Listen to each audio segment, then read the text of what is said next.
Good news, everyone. Preseason is over. And you know what that means? It is time for the regular season Chicago Bulls basketball. And oh my, I've really been looking forward to this. It has been far too long since I've gotten to see the Bulls play in a game that actually matters. But before we get that, we still got some time. So let's go over some of the positives that I saw and some of the negatives as well from the entire course of the preseason. Right off the bat, the biggest thing that I noticed was that this bench looks a lot better than it did beforehand. I mean, I'm a lot more sold on the signings of Andre Drummond, three-point hitting Andre Drummond, and Goran Dragic. They looked pretty good. I mean, Dragic had some ups and downs, but Drummond looked like he's going to be a great backup throughout the entire course of the year, especially if he continues to hit threes and also being a pretty solid rim protector. I mean, there were a couple of moments there where I was like, wow, this is not really the Andre Drummond that I was expecting. I was undersold on his value, so, I'm pretty pleased with that. I mean, and you look at it on top of that, I mean, you're looking at guys like Caruso, who's going to be coming off of the bench for the start of the season, at the very least.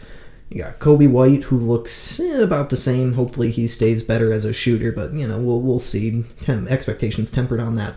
But, I mean, whoever's going to be the backup power forward, that's going to be a solid spot on the floor. I mean, if Javonte is going to come out here and be the burst of energy that he has been this entire preseason, I mean, in the fourth game, he walks onto the floor in the first quarter, and within about 30 seconds, gets a transition and one.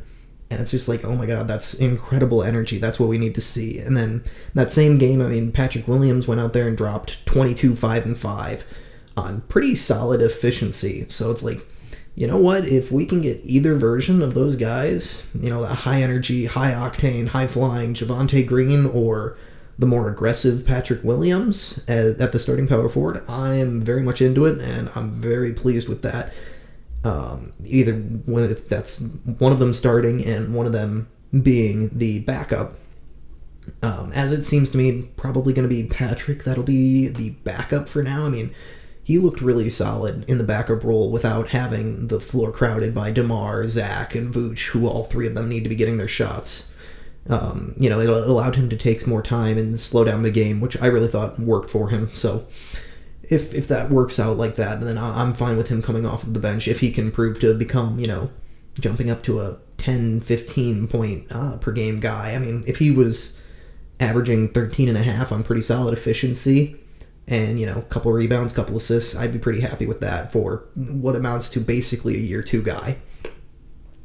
But beyond that, I mean, Caruso looks like everything he was last year, which is amazing. Very happy with that. Guy coming off the bench, providing incredible defense, incredible energy.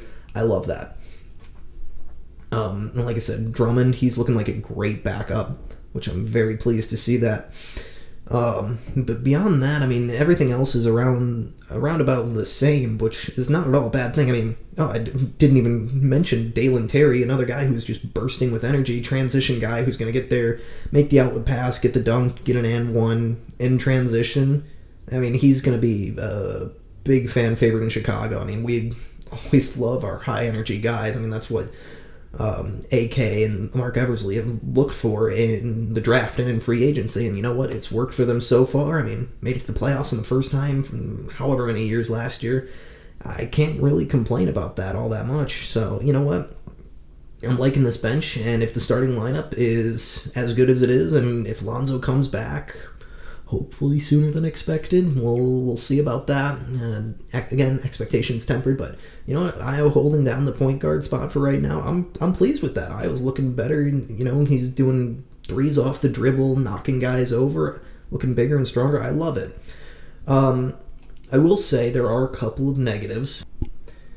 Those negatives definitely are looking like turnovers right now, which hopefully by the time the regular season rolls around, those are kind of ironed out and not looking near as bad as it was. But I mean, it was kind of brutal. They were turning the ball over, I think the third highest rate in the league. So, that's kind of an issue that we need to keep an eye out for. But for right now, it's preseason. We'll be fine with that. But beyond that, same type of deal as last year, taking a low volume of 3-point shots.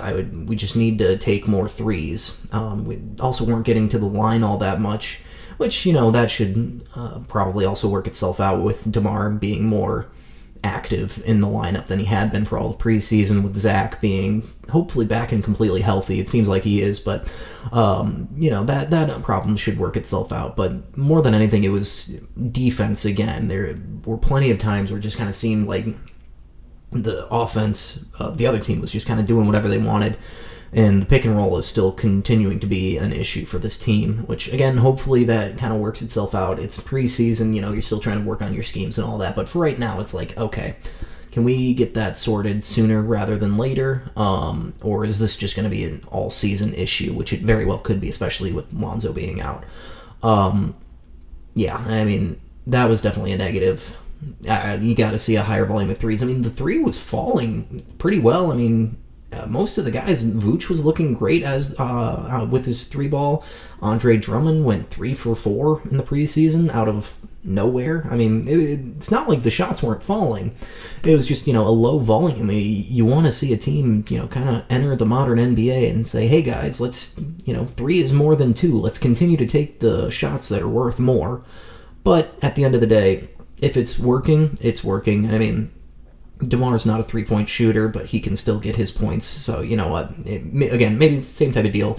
Zach gets back onto the floor, and he's taking, those stupid catch-and-shoot threes, those stupid step-back threes, and hitting them. It's like, all right, whatever. I can live with that. So, do I think they're a contender? No. Not unless something drastic happens, which, it's the NBA. Something drastic will happen.